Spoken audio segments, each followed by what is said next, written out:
Hey guys, welcome back to another episode of the Daniel Federico Show. Got obsessed sports writer over here, Nick Tazio, joining us again. Nick Tazio's second appearance on the show. And Nick, how you doing, buddy? Good man. It's kind of like a whirlwind in the football world for all of us because basically all the Canadian seasons are ending, but we're still like right in the middle of NFL season and Mhm. we still have the college football playoff coming up. So I'm just, you know what, it's a good time to be a sports fan. So that's where I'm at right now. Yeah, the CFL just wrapped up last weekend. Pretty solid Great Cup. But we're here to talk about the Vanier Cup. Saskatchewan Absolutely. going up against Montreal. But last night, though, before we get into the Vanier Cup, let's talk about the award gala they had last night. Nick, you want to talk about that? Yeah, so they usually have the award gala a few days before the Vanier, in which all the major awards are announced and they're going to be given to the corresponding players. So just to list them off really quickly, obviously you saw this one as well, Daniel, and I think it was kind of like a foreseeable thing, maybe in like week two or week three, that Ethan Jordan, the wide receiver, record-breaking wide receiver at Yep. Laurier, was going to win the Heck Crichton. Yep. Um, this is obviously a monumental thing because Taylor Elgersma won the Heck Crichton the year before, so that marks back-to-back Golden Hawks as the best. Laurier, Yeah, man, unreal program they're doing over there. unreal. And like I honestly, I wouldn't be surprised if they had another one with Cal Wither next year. So Three you got straight Laurier Golden Hawks. That would be spectacular. That would be spectacular. And it would be great for the program too, because they're on the up and up. And there's kind of like a whole transformational thing going on with the landscape in Ontario, because Western, obviously, with their loss to Guelph, people have their heads turned. But Yeah. after that, obviously, the lineman of the year, the JP Metris Award, it went to Eric Anderson, which is not a surprise, the special tackle at Western. He won it last year as well. And he's a BC Lions draft pick. So not bad for Mr. Anderson. The President's Trophy. This is the big one here, Daniel, because this guy is going to be playing tomorrow in the Vanier Cup. The President's Trophy Award winner is Seth Hundeby, the linebacker, star linebacker for the Saskatchewan Huskies. He's been on fire. We're going to get into his stats a little more down. Great game he played last week. Great game. Great Yeah. game. He's a monster. Also a Rough Riders draft pick from last year, so I'm assuming the Rough Riders are going to be more than happy with what they're seeing from him. 100%. Um, the Peter Gorman Trophy, this one also has implications for tomorrow's game because the winner for that trophy, which is basically the Rookie of the Year for U Sports, is Pepe Gonzalez, the first-year quarterback for the University of Montreal. He broke a couple of program records, Yeah. led the team to the first ever Coupe de Jacques Dussault after being renamed from the Dunsmore Cup, and they defeated Laval, which is like the mountain that you have to scale in RSEC. Back up. Probably the best program in Canada. I agree. Like The with most historic right now, I think. I agree. I agree. And then if you go down to the Russ Jackson Award for Community Service, that was won by Chevy Thomas, wide receiver out of Alberta. And then the Frank Tyndall Trophy, the Fox 40 Coach of the Year Award for the second year in a row was won by Michael Falls, the head coach at Laurier. So See, those, that's tremendous. mhm. Um, I think yeah, he's doing a tremendous job over there, getting good recruits, getting American recruits or well Canadian recruits from the American schools. He's doing a tremendous job on building that program up. How many years has he been at Laurier for? Is this his seventh? This is No, year, oh there's man, let me there's no way it's just, been that long, right? Maybe it's less than maybe five. it hasn't been that long. So this is Falls's, um, I think this is going to be year 11 or Okay, 10. year 11. Okay, so I was right around that, or around year seven. Okay, yeah, around year 11. What he's done in 11 years with Laurier, I don't. It's been what everybody wants to do. It's basically what was that coach at Western's name? Marshall, Greg Marshall. Greg Marshall. It's basically what he's been doing. Um, but that was a Marshall's been tough. with that team for a while too. Yeah. But But yeah, what they're building at Laurier, building a wagon. Sure, hopefully, this year they lost to Queens and the Yates, but they're building a wagon. But they also didn't have Ethan Jordan that game. The heck Crichton winner. that's the other big part. Again, folks might want to fact check me for Falls' career at Yeah, Lawrence. yeah, yeah, yeah. Um, But I'm pretty sure it's been like, yeah, like the mid I want to say 2010s. 6 to 11 years he's been there. Yeah, he's been there taking over from the previous regime. He's had a lot of success. He won the Yates Cup a few Yeah. years into his head coaching stint. Obviously, the team utterly exploded last year, and then this year, I thought that we were going to be talking about them in terms of the game being played tomorrow. But what did I go? Did I go one and three for the conference championship picks? Jeez, man, Yeah, I think you did. Yeah. I went 1 and 3, man. Yeah. I went 1 and 3. 1 for 2. No, was it 1 for 3? Yeah, one for Yeah, three four because games. Yeah, three. Yeah, yeah, 1 for 3.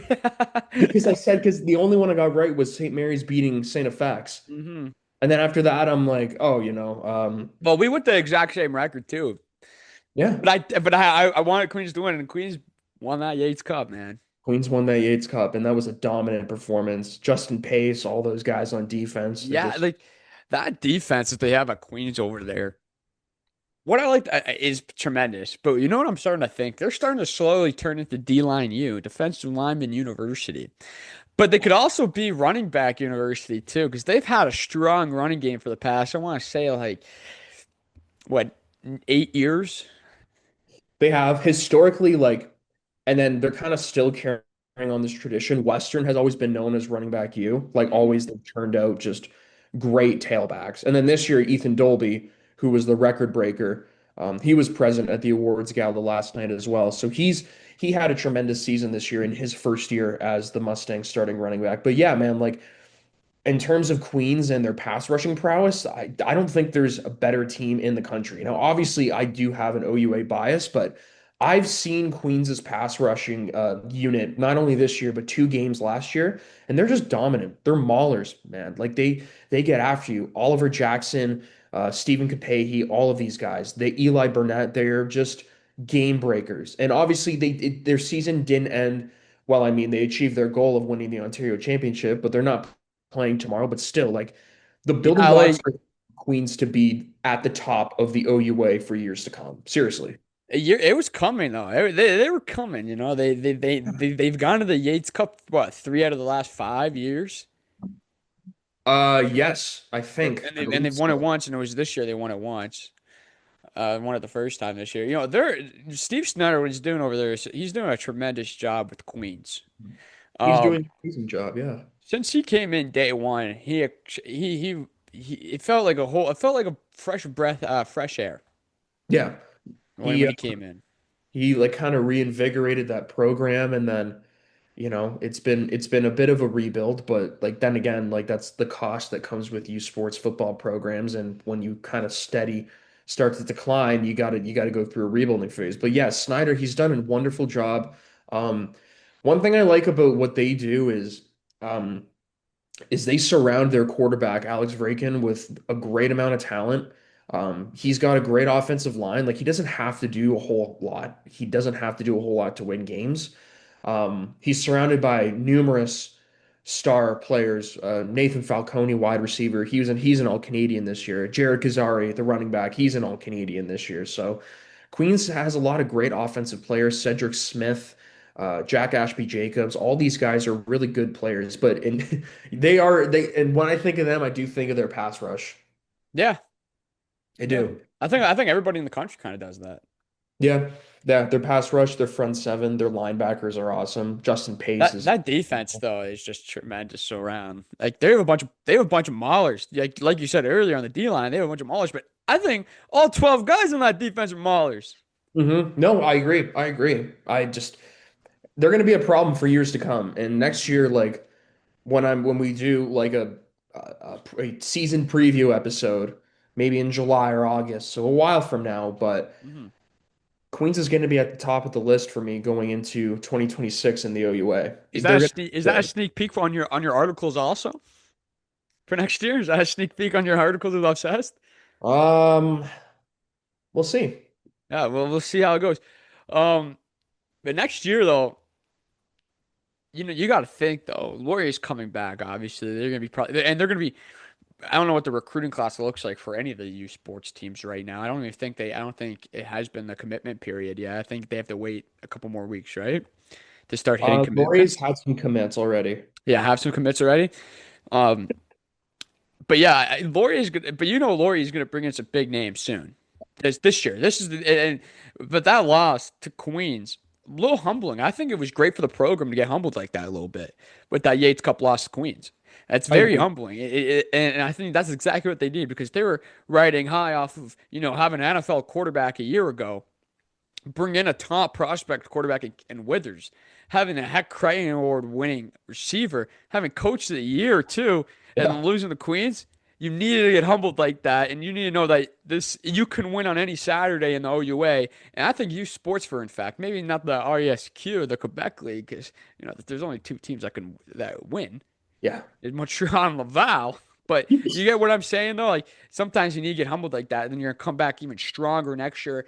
Laurier is gonna come back like a beast like that. Western, the way they lost, they'll come back a little some sour taste in their mouth. Next year's gonna be. I I don't wish you didn't. I wish you didn't have to pay to watch streams to watch the OUA because the OUA will be fantastic to watch next year. Yeah, people always wonder, oh, and me personally, like U Sports football has never been in a better place, and people are always wondering why doesn't it get the attention? Well, maybe because you're charging, I don't know, $48 for a regular season model that just doesn't work. And it's not like it's top tier streams either. It's On. it's literally like who has actually better streams? My college, Mohawk College, does better Yeah. jobs at streaming their basketball, volleyball, their soccer games than universities that have, bigger budgets to Yeah. produce to record football games. I do say though, the best broadcast that I've watched this year, I did pay for one of the streams this year, was Guelph. Yeah, Guelph does a tremendous job. well, they're the only ones who get like they hire Rogers, like Rogers anchors to come out. Like Justin Dunk from Third Down, Three Down Nation. Like he's a Guelph football alum, but he's always there on like a pregame table talking about the Yeah, game. they got a whole nice setup over there. Beautiful. He Cable did. 14 does a tremendous job for high school football. Yeah. Yeah, but Guelph, that's that Stu Lang money, man. That's Yeah, that that's true. same with Queens, man. Yeah. That's Yeah, that Queens Stu has a Lang good money. one. Queens has a great radio guy too. I love. Yeah. I didn't watch the Yates Cup game. I was watching NCAA at the time, but I had the radio on. Let's see if Yeah. I think it's still in my yeah. I just it was yeah. It's still in my tabs from 2 weeks ago. Dude was electric. Dude was electric to listen to. Yeah. But in terms of next year, Wait 1 second. I don't know what NCSA is, but they're calling me right now. NCSA. Yeah. Hello? Hello? Hello? Hello? All right. Go on. Sorry. I'm gonna fix it up right here. Like I'll cut all that little stuff out. But yeah, go on what you were just talking about. No worries. But just quickly to your point about like next year, I don't think Western is going to be up there. No? You think No. why are they losing a lot of talent? Because I know they had a couple seniors, right? They had a lot of seniors, right? Yeah, they're losing. Well, they're going to be losing that guy who just won the Metros Award, Eric Anderson, because he's Yeah. going to age out. And then their quarterback, Evan Hillock, who's a Hamilton guy from St. Thomas More, he's going to age out as well. And then so do a couple of their Well, star. isn't he in his fourth year right now? You don't think he's gonna come back for his fifth? He's in his fifth year. This is his fifth year right now. Fifth year. He's been playing since oh man. COVID messed things up for him, but like this is his last year because I Oh remember yeah, because I thought this was supposed to be his fourth year, but because of COVID, it's actually his fifth year, right? It's his fourth year playing. I believe so. And he also like I could be he's mistaken. Someone will eligible. fact check me though for sure. Yeah, it's someone will fact check us, Yeah, but someone fact, but I think I'm thinking that's how it is, right? Because I swear I've only seen 4 seasons of tape of this guy. But I you're think telling me he he was a does. prospect last year for the CFL and he didn't get picked, and no one gave a chance to him. Well, he that was the thing why I'm thinking like he's not coming back is because he chose to like forego the combine and just come back for his fifth year at Western. Oh right, yeah, I forget that was a storyline. Yeah, Yeah, so that was yeah, I like forgot about that. Yeah, I don't know if he's going to be back. I really don't know if yeah, I he's don't. going to be, He must be gone. Yeah. but that's my opinion. He was a We really good quarterback, but at the same time, you can see a lot of these Western quarterbacks. They're really good, but they get washed up real quick. Like yeah, like what's that quarterback before him's name? Now he's on the Team Canada quarterback. Merchant? Chris Merchant, Yeah, Chris Merchant. He was washed quick. Chris Yeah. Merchant had Creighton as well in like 2019. Yeah, but he was a good quarterback too, but he got washed up like quick. Like he Yeah. had to go play overseas, and it didn't even look like he play decent over there. Now he's Team Canada's quarterback. Well, the thing about Western quarterbacks is this is the ugly truth is they don't have to do too much. It's like Facts. Yeah, no, that's fair. Look at their offensive line. their Beast. offensive line is always like Marshall, as long as he is there, will always build the team offensively with a running approach. They'll always recruit And they that's how you win games, have their man. yeah, they have Ethan Dolby. He's going to be their starting running back for the next 3, 4 years. And then they just consistently build like a treacherous offensive Yep. lines. By the time the quarterback actually really has to do something, he can stand back in the pocket for 3 seconds and Sometimes longer, especially how like they're good. Yeah, that's how you win championships. That's the recipe for success, building the trenches. yeah, And you and can see Queens have done it this year, or they've done it in the years past. The defensive line, the offensive line, big buys, big bods, battles of the trenches. yeah. Saskatchewan does it. Yeah, or is that your segue into the Oh, Vanier? we could segue into it, yeah, right now. But I just first one thing I'm gonna say is look out for the OUA next year. I know for the viewers at home, watch the OUA next year. You got a billion storylines. It's gonna be it's gonna be a surprise. I think there's gonna be a lot of surprise with that. And I think it's the best conference in football, or in Canada, Canadian football, and university football. But also with that, they gotta stop asking people to pay for streams if they're not gonna be good enough, right? Yeah, it's just like because already like the general university student doesn't want to pay like what was it like $48 for the regular season games or something like that. Yeah. They had a per game streaming model. I remember that where you had to pay Yeah. It's like $9. $9 per game. Yeah, So because I watched you could pay, yeah, if you want to pay like one game at a time, $9.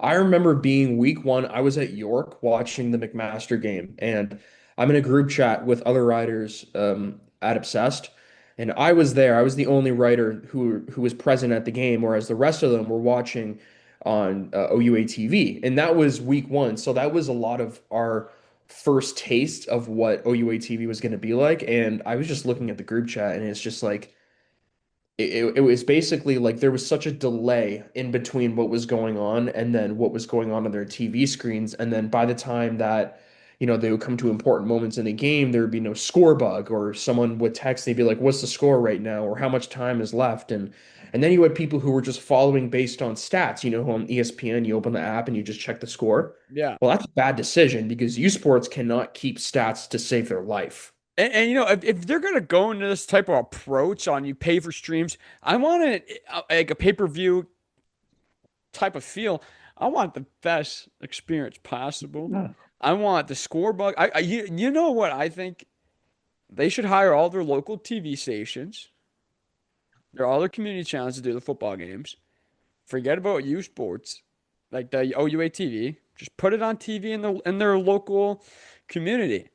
That'd be great. Like that That'd be would, unreal. And then live streaming on YouTube or something like that. Like they gotta make it. Like, think about it. The only people that are paying for that. Like I've talked to a couple of alumni around U Sports. Trust me, some of them do buy it because they're a big fan of their university still. yeah.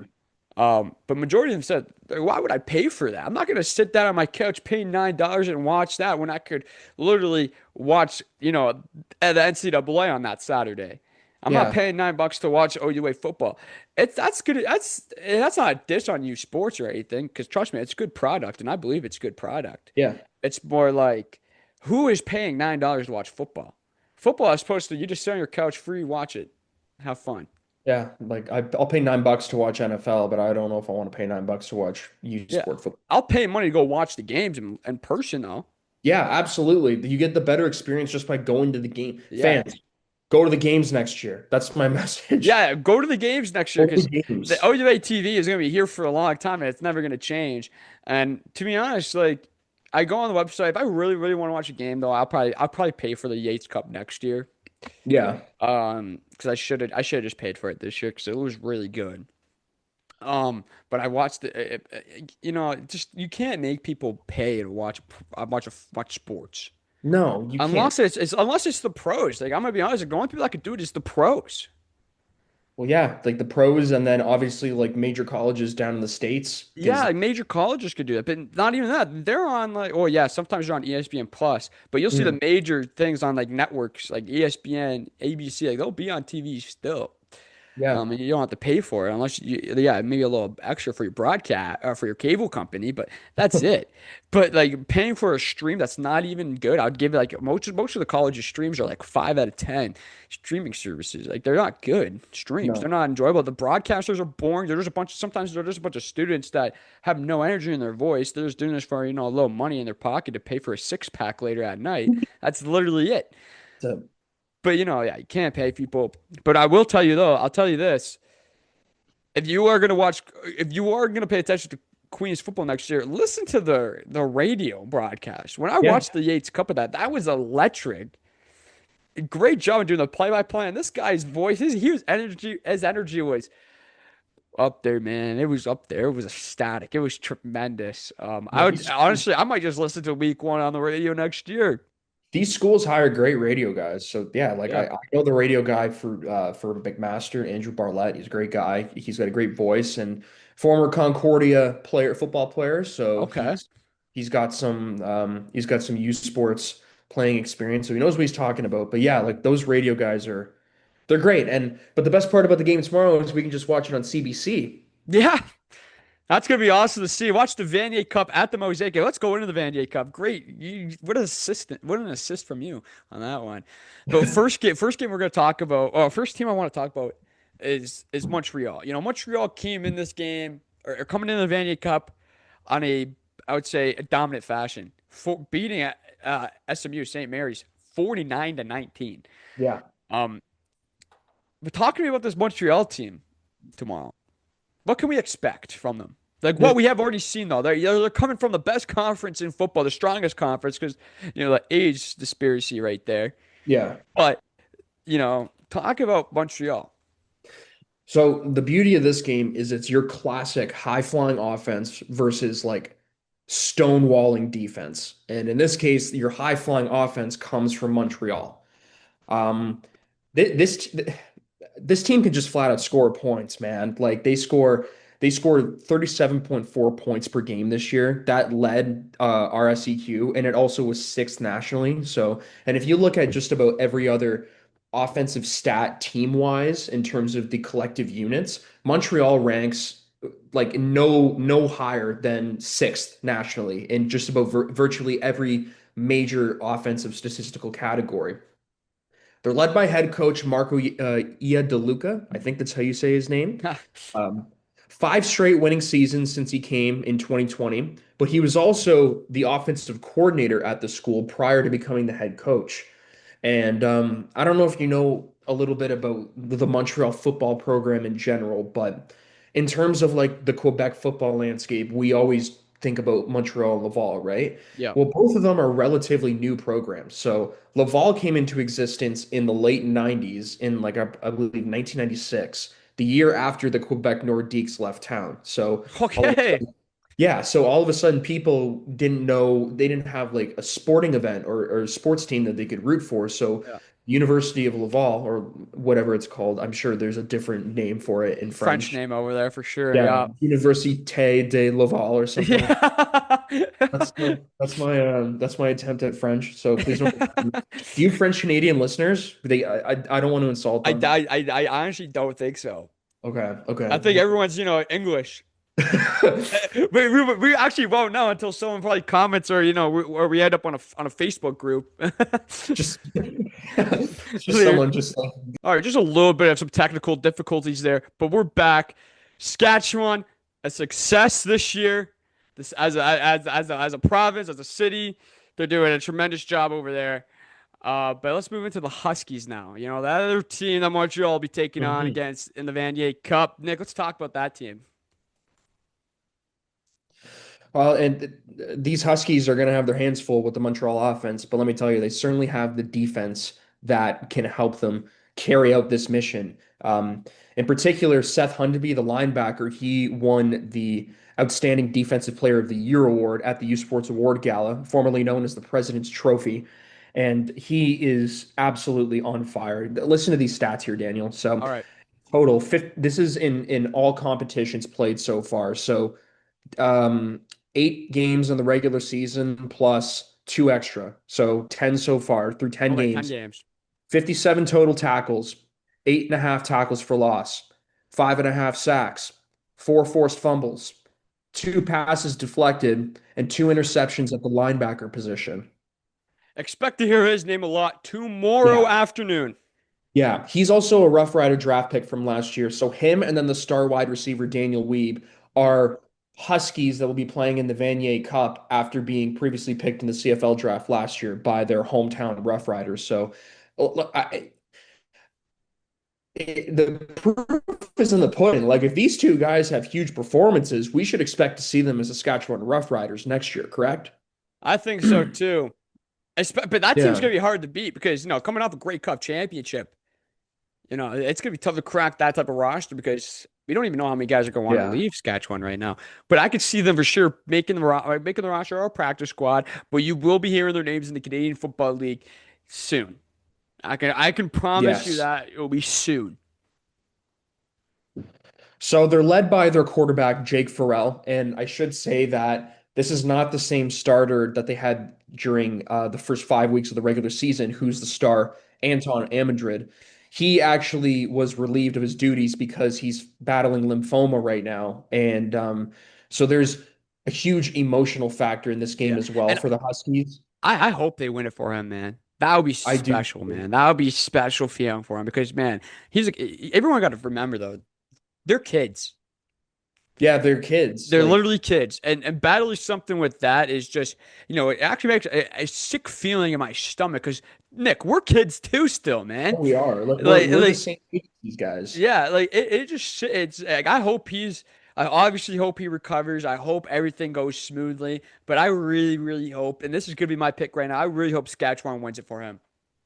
Yeah, I do too. Like my emotions reside with Saskatchewan this time. I'm excited for the game in general, but I do have an extra little bit of kind of like, like fan what do you call it? Like fandom, excuse me, Yeah, for yeah, some little fandom, yeah, yeah. So hopefully he'll be able to attend. I'm not sure if he will just because he is in the hospital right now receiving treatment, but yeah, his backup has certainly done him well. Backup quarterback Jake Farrell, he came in, went 5-0 in the regular season, didn't lose, hasn't lost yet. Otherwise, they wouldn't be in this game tomorrow. And through five regular season games, like actually in total through, so I guess it would be 7 games in total. He's thrown for 1,368 passing yards, 13 touchdowns, 6 picks, completing 64% of his passes. Like he's being the guy that team needs him to be, where he doesn't have to do too much. He just basically drop back in the pocket, sling it, check downs, find your wide open receiver. Don't do too much because they also have Daniel Weeb, the first team All Canadian wide receiver, who this year put up 74 receptions, 1,200 yards, 13 receiving touchdowns, which is quite a large number. And then the running back, Riker Frank, he's a 1,000-yard rusher yep. this year as well. So they're And Queens had a tough time stopping him last week. he's he's special, and Yeah, the beauty about Saskatchewan is their defense is so strong, but their offense is like sneaky strong as well because they're so balanced. They're not just really good at one thing. They have one of the best receivers in the country. They have one of the best running backs in the entire yep, country. Their quarterback, the beauty of him is that he's talented, he's good, yep. but he doesn't have to do a whole heck of a lot in order to win And games. have you realized that a lot of these quarterbacks that come in here, they don't have to do whole lot because the boys in the trenches are a tremendous job, and you're surrounded by so many fantastic weapons Yeah, that it makes your life so much easier. And when your quarterback's life is easy, your coach's life is easy. Your coach's yeah. job is easy. Play calling is easy. Everything becomes easier, and it all starts with the boys in the trenches. Yeah.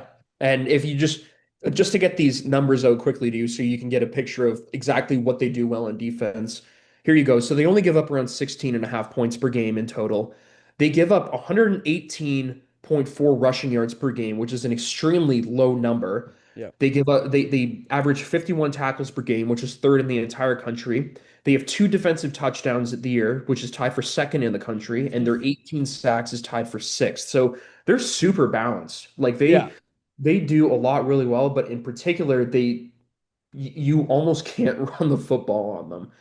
Um, so yeah, you're gonna see that this Saturday as well, where the onus for Montreal's offense will probably have to be through the air because, along with Seth Hundeby, the rest of the Huskies' defensive prowess comes from the front seven, the linebackers, and the defensive linemen. So that's kind of like the story of their defense in general. But the Huskies are a completely different kind of animal in terms of Vanier Cup history than Montreal. They've played in a lot of these games. This is going to be their 12th Vanier Cup game that they've ever played Damn. in. Damn. So they've played in a lot of these things, but all of their wins, their last most recent win came in 1998. So they Okay, won so three it's Vanier been a Cups in the long time. 90s. Very been a long time Yeah. since they've won this thing. Yeah. They won in 1990, 96, and 98. So depending on which side of the country you reside on, you could say that the Saskatchewan Huskies owned the 90s in U Sports football. But recently, they've been good as well. So this is going to be their third Vanier Cup appearance in the last 5 years. So they've been in a lot of these things as well. Montreal, they're looking to get their second Vanier Cup win in the last 3 years. And who did Montreal beat Saskatchewan last has been time? in three of the last five. Montreal beat, Was it oh my Saskatchewan goodness, too? I think it might have been Saskatchewan. Let me check.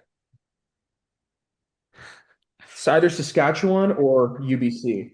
Yeah. Oh, maybe it was But it UBC came, because I was just trying to think about it because Saskatchewan was in it. I'm trying to think because they were in it 2 years ago, right?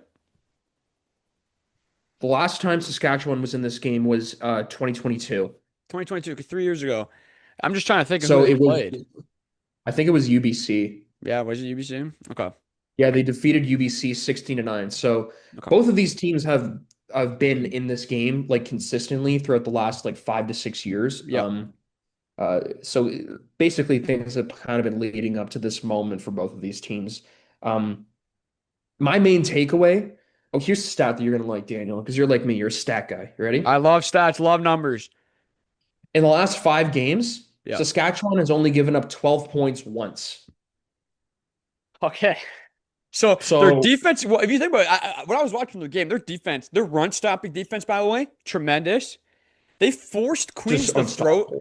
They forced Queens to throw 53 times last week just because that's how behind Queens was in the game. And yeah, The thing about sorry, go ahead. no, you go on, you go on, go on. I was just gonna say the thing like about Queens, obviously, like the main focal point of their offense is their rushing attack I behind was about to Garrett say that. Yeah, McCarty. yeah, yeah. Yeah, yeah. See, exactly. Yeah. Montreal, their main focal point of their offense is their quarterback, Pepe Gonzalez, and then their receivers, their receiving talent. So Saskatchewan is going to have a tough time kind of keeping track of Gonzalez and where he throws the football because Montreal, they're not going to run the ball like Queens did. They're going to be throwing it. So Yeah. these Huskies are going to have to be, especially the secondary, is going to have to be super prepared. My overall takeaway is just that while their defense is super impressive, um, and it's going to be the focal point of their efforts tomorrow.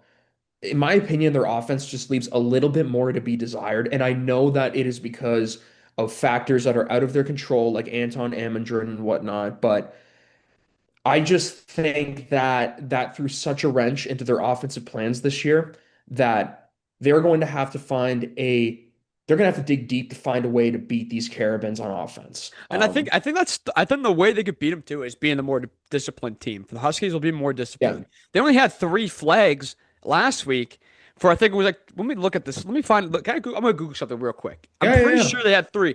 The reason why I have it because I have number 3 on my notes. I don't know what it means, but I'm pretty sure if I'm thinking of it last week, it means the total flags that they had. Because I know, because actually, yeah, because yes, it is. 'Cause it is 3 because I'm just reading the rest of my notes. Queens had 11 for 100 yards flags last week. Whoa. Yeah, that's terrible, right? That's horrible. Yeah. Huskies had 3, and then underneath, like I could just show you this, but no, I'll just tell you, 3 for 25, 3 flags for 25 yards. Being the more disciplined team wins you ball games. I've said it a Hmm. billion times on when we talked about the Hamilton Hurricanes. You got to be a disciplined team to beat these top dogs, right? Saskatchewan was the more disciplined team to beat Queens, and they won the game. Now you're going to see them if they want to be well. Montreal's a disciplined team too. Also, they're a very disciplined team. Yeah. So, but I think you have to be the more disciplined team. If you have to go with zero flags, you have to go with zero flags. You have to play the cleanest game if you want to beat Montreal. And turnovers, you have to cause turnovers for Montreal because you have to force Montreal. You have to get in that quarterback's face. You know what I mean? Yeah, He has not been pressured much in this season. Maybe a few times in a game, but like you have to put pressure, constant pressure in his face for him to make mistakes, miss throws. Saskatchewan, that's Mosaic Stadium is going to be buzzing. So they already had the it's been 13th man, and it's the crowd. yeah. I think the way that they win this game, though, more disciplined and cause turnover. They have to win the turnover battle because I think the offense will be just fine to get them in scoring distance, but also with the turnovers, it comes now field position. I think they'll win the field positional battle. I think so as well. To me, obviously the line of scrimmage does matter a lot in this game because the run defense for Saskatchewan is just so good. But also the pass protection that Pepe Gonzalez has from his offensive line with Montreal is just stellar. So Yeah. there's so many different ways that this game can go. I personally, this game is just from the outset is much better than last year's game. Yes, I agree with you on that one, Like 100%. much better. There we have of I think there's a higher possibility for a more entertaining game in terms of just point scoring and almost like highlight moments. With last year's game, there was such a discrepancy of talent between Laval and Laurier that it was literally like grown men playing against little boys. Yeah. And this year, I think it's gonna be a much different story where I think the it's a more team from Quebec, even a team. I think it's a more even game. yeah, technically the team from Quebec, if you're highlighting their best like skill position players, Yeah. they're younger than the Huskies. Really? They are. They are. Well, Pepe Gonzalez, this is his first year, right? So he's only 1 year out of Yeah. Cégep. Yeah. Um, Enrique James Leclerc, this is only his second year. Um, as for their running backs, I'm not quite sure, so I'm not Yeah. going to speak on that. But if you're just going to talk about like the best players on their team, especially offensively, they're a little bit younger than some of these Huskies. Like Riker Frank and Daniel Weeb are both fifth year guys, I think. And I think that's also where they're gonna probably win this game. The experience. Just but like, Montreal has a lot of that too. Yeah. But I think where they have it at the type of positions that they have at the running back game, you know, and at the receiving game, it's more like so Weeb is gonna create separation, I think, tomorrow. A lot of separation tomorrow. I think he's gonna have to. I think he's gonna be the guy that you have to force the ball to a little bit tomorrow. Yeah. And he knows that. I think Montreal obviously already knows that. So he's probably gonna the safety is gonna come down and help that corner a lot tomorrow. But you have to create separation out with two guys, and you have to. I think tomorrow you're gonna have to get the ball out quick. I think Saskatchewan's gonna have to Yeah. get the ball out quick. So I think it's gonna be him doing a lot more short routes tomorrow, and I think Saskatchewan's running back is gonna be heavily involved in the pass game tomorrow. Just like has to, but I think you're gonna see a lot more of that tomorrow. I agree. I agree. I think you're going to see a lot of methodical football being played. Let's just Yeah, say that like yeah. teams are going to both of these offenses are going to put a lot of thought behind their play calls, and there's going to be a method behind their madness. So it's going to be a very very very intense, close, and just really entertaining game to watch. Yeah, I think it's gonna be a tremendous game to watch tomorrow. I'm expecting Mosaic to be rocking. Yeah, I'm just it will. expecting it. I think it will be. It will be. But also like I think it's gonna be a tight game. But let's go into some predictions here. Like I'm gonna say my prediction for the game. I think Saskatchewan's gonna win it. They have the 13th man in the stands. I think it's gonna be a close game. I want to say it's gonna be 23-17 for Saskatchewan for the Yeah, Huskies. I'm going that kind of like thinking too. I'm gonna say like 25-21 or something. Yeah, for Yeah. sure. Gonna have to get a couple rouges in there, a safety in there.